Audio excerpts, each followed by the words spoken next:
Pada pertengahan abad ke-19, dunia sedang dilanda demam eksplorasi.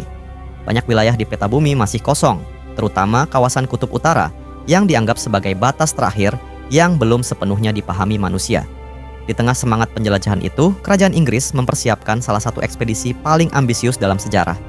Mencari Northwest Passage, jalur laut yang dipercaya dapat menghubungkan Samudra Atlantik dengan Pasifik melalui wilayah Arktik Kanada.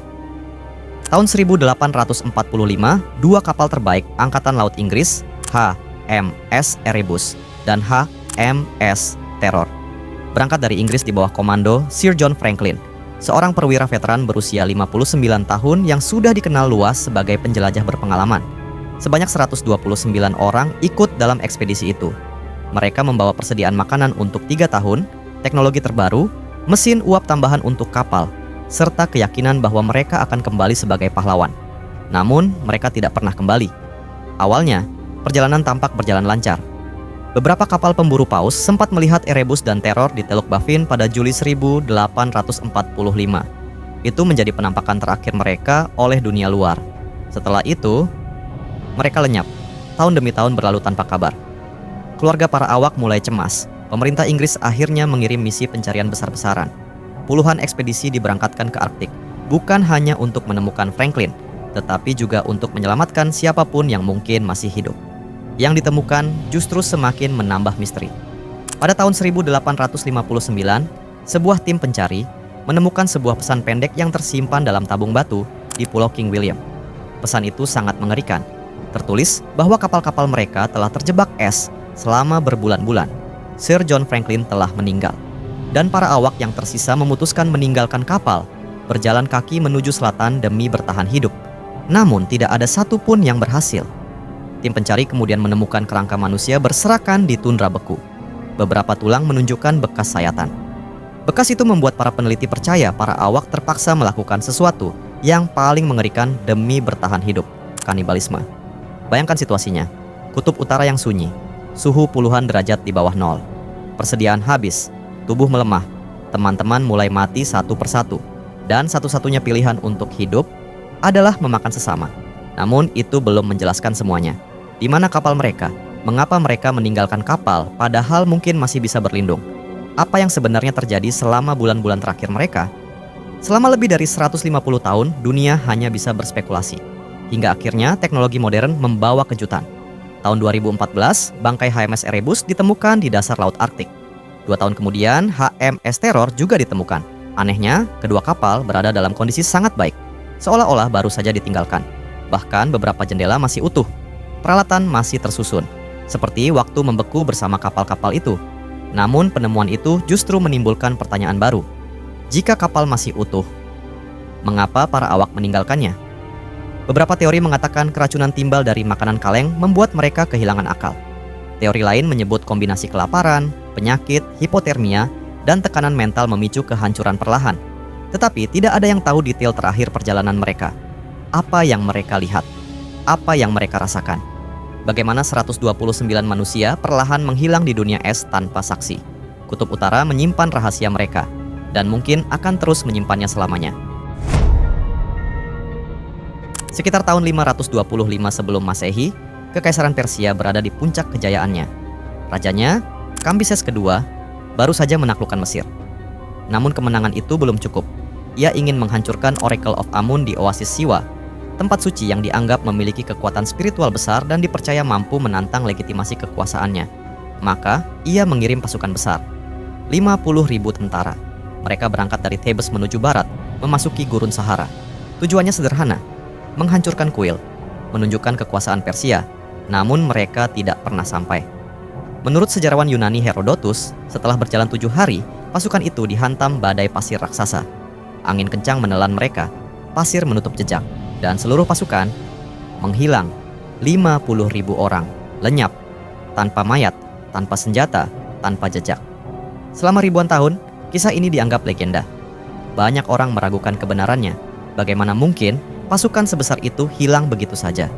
Namun, gurun Sahara adalah tempat yang tak kenal ampun. Bukit pasir terus bergerak. Satu badai bisa mengubur seluruh camp dalam hitungan jam. Beberapa ekspedisi modern mencoba mencari bukti. Pada awal abad ke-20, para arkeolog menemukan fragmen tulang dan ujung tombak di wilayah barat Mesir. Tahun 2009, dua peneliti Italia mengklaim menemukan sisa-sisa manusia, senjata perunggu, dan peralatan militer yang mungkin milik pasukan itu. Namun bukti tersebut masih diperdebatkan. Sebagian ilmuwan menolak klaim itu. Mereka percaya benda-benda itu bisa berasal dari kelompok lain. Tetapi bayangkan jika kisah Herodotus benar. Bayangkan 50.000 tentara berjalan di lautan pasir tanpa akhir. Panas menyengat, air semakin sedikit. Langit berubah gelap, angin mulai berteriak. Pasir naik seperti gelombang. Dalam hitungan menit, dunia menghilang. Orang-orang tidak bisa melihat satu sama lain. Mereka tersedak, berteriak, mencoba bertahan. Lalu satu demi satu jatuh. Tubuh mereka tertutup pasir. Suara mereka hilang, dan gurun kembali sunyi, seolah tak pernah ada siapapun di sana. Jika benar demikian, maka Sahara bukan sekadar gurun. Ia adalah makam terbesar yang tak pernah diberi nama. Dan di bawah jutaan ton pasir, mungkin masih tertidur 50.000 kisah yang belum pernah terdengar. Tahun 1785, Prancis meluncurkan ekspedisi ilmiah terbesar yang pernah mereka buat. Pemimpinnya adalah Jean-François de Galaup, Comte de la Pérouse. Dua kapal berangkat, La Boussole dan l'Astrolabe. Misi mereka adalah menjelajahi dunia, memetakan wilayah baru, dan memperluas pengetahuan manusia. Ekspedisi itu sukses besar di awal. Mereka mengunjungi Amerika Selatan, Alaska, Asia Timur, dan Pasifik Selatan. Laporan-laporan mereka rutin dikirim pulang. Semua berjalan sempurna. Hingga tiba-tiba, semua komunikasi berhenti. Surat terakhir diterima dari Australia pada tahun 1788. Setelah itu, tidak ada lagi. Tidak ada kapal kembali. Tidak ada pesan. Tidak ada saksi. Raja Louis XVI bahkan disebut bertanya menjelang eksekusinya saat revolusi Prancis. Apakah ada kabar dari La Pérouse? Tidak ada. Selama puluhan tahun, nasib mereka menjadi teka-teki. Barulah pada tahun 1826, seorang penjelajah menemukan petunjuk di Kepulauan Solomon. Penduduk lokal memiliki pedang Eropa, peralatan logam, fragmen kapal. Akhirnya diketahui bahwa kedua kapal kemungkinan karam di dekat Pulau Vanikoro. Tetapi kisah akhirnya tetap kabur.